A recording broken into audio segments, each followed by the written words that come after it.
Albert Beale joins me, chairperson of the Peace Pledge Union, and Michael Coates, co-founder of a veteran-owned business and host of the podcast called Declassified, which documents military stories. Hello to both of you. Hello, good afternoon. Hello, Sheila. Albert, first of all, talk me through the white poppy for people who might not be familiar with what you want it to denote.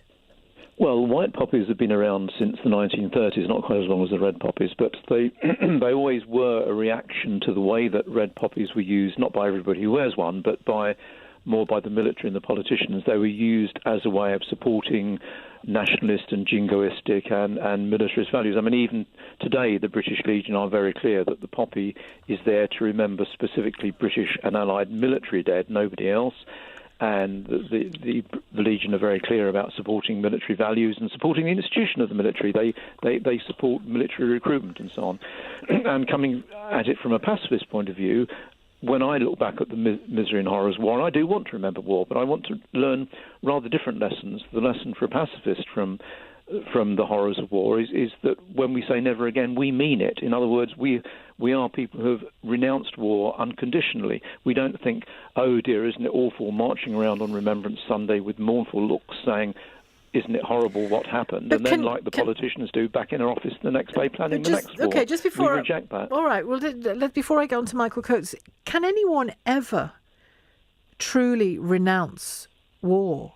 Because, God forbid, but if a nation comes under attack in some way, and it's not likely to be in the manner we saw in World War I or World War II, but certainly not World War I, you can sit there and renounce war till you're blue in the face, but there'll come a time when you have to, one way or another, defend yourself and your nation. Principles. You have to defend ideals, you have to defend freedoms, but that doesn't require slaughtering other people. If enough people are resisting war, there wouldn't be anybody to attack us. Pacifism, like militarism, is not a national cult of some sort. There are pacifists around the world.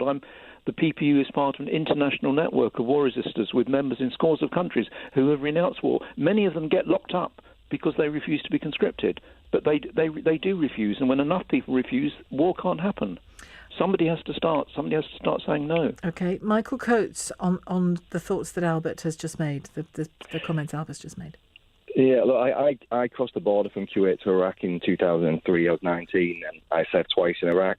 My brother served in Iraq and Afghanistan, and lots of my friends in both those conflicts.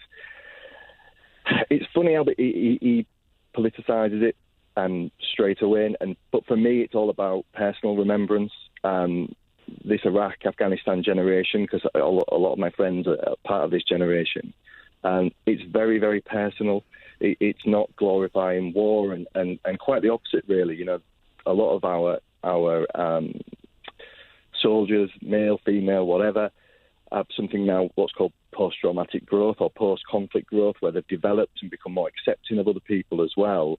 So to keep politicising something is, it's not very personal, and for me and many others, the red poppy as opposed to the white peace flower is very, very personal.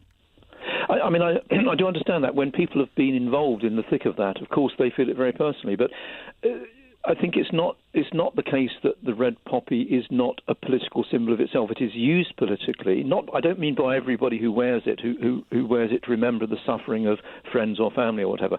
But the way that remembrance is used, the way red poppies are used, the way that the Red British Legion and the government promote it, is intensely political. I mean, the fact that that more people think one thing than think another thing doesn't mean that the majority thing is not also political. I accept white poppies are a political symbol. In what way is it political? So are red poppies. Tell me explicitly in what way the red poppy is political. It is used politically to support the institution of the military, and as somebody who thinks the only way to solve wars and conflicts is to renounce the military route of trying to solve things. I mean, I can understand that when somebody like Michael, who's been in the thick of that, but I have to say, in all honesty, has having British troops or anybody else with weaponry in Iraq or Afghanistan, has that solved those problems? No, it hasn't. I think the human race has had hundreds, thousands of years to have learned a lesson which it still needs to learn, that the use of armed force does not, in the end, solve situations. We have to find other ways through it. It's the lack of understanding and the lack of knowledge about the individuals and the teams and the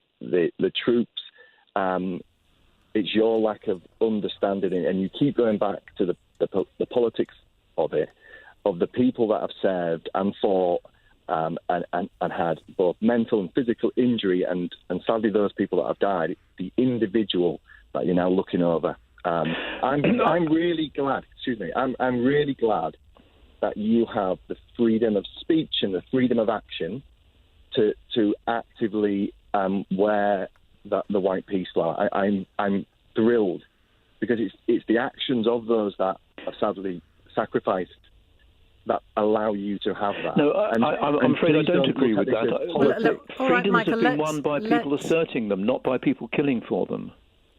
When freedoms are, I mean, people, the fact that people get the vote or the people have the right to free speech, those are things that have been struggled for, not by force of arms, but by the mass assertion of people taking those rights and demanding them and using them. But Albert, just on that, well, let me ask Albert a question. On that point, let's fast forward to the next war, had Nazi Germany successfully invaded Britain, I mean, who knows what the situation would have been 70 years on from that. But do you think that the British experience in the 50s and 60s would have been one of freedom of speech? Well, for a start, if there had been more people like me around in the 1930s, there would not have been a Second World War, because the pacifists in the 30s were supporting the resistance. I know, but Albert, that's a huge leap. The British government were That's a huge leap from a wish to a fact, if you don't mind my saying. That's a huge leap from a wish, and a noble wish. I back your wish, but it's a huge leap from that noble wish to it being fact. The fact remains that people like Michael, people who fought in that war, I'm talking about the Second World War now, coincidentally, but the people who fought in that war actively protected freedoms that we all now enjoy. But they did, Albert. But in the end, they did, not Albert. More racism or anti-Semitism stamped out by the fighting in the Second World War. No, it wasn't. We still have all those things today. It didn't solve those problems. So it didn't matter that we won. We should have dealt with the situation in the 30s very differently, and the sort of people who were fighting were being led by people who'd been selling weapons to Hitler when he first came to power in the 30s. So let's concentrate on the individuals then. Just the people like myself, about the individuals, of course. One at a time. Go on, Michael. Let's not sabotage one for the benefit of another. Like I said, I'm really happy. I mean, I don't personally recognise the white peace flower, but I'm really happy that you've got that. Like it gives me joy that you've got that. But let's not deface. Let's not tarnish the individuals that were sent, and now the families and troops and the population, the civilian population that recognises that and wants to remember. And I'm glad we're having this conversation, because the one thing that I'm seeing, especially in the press and the media at the moment, is lack of education.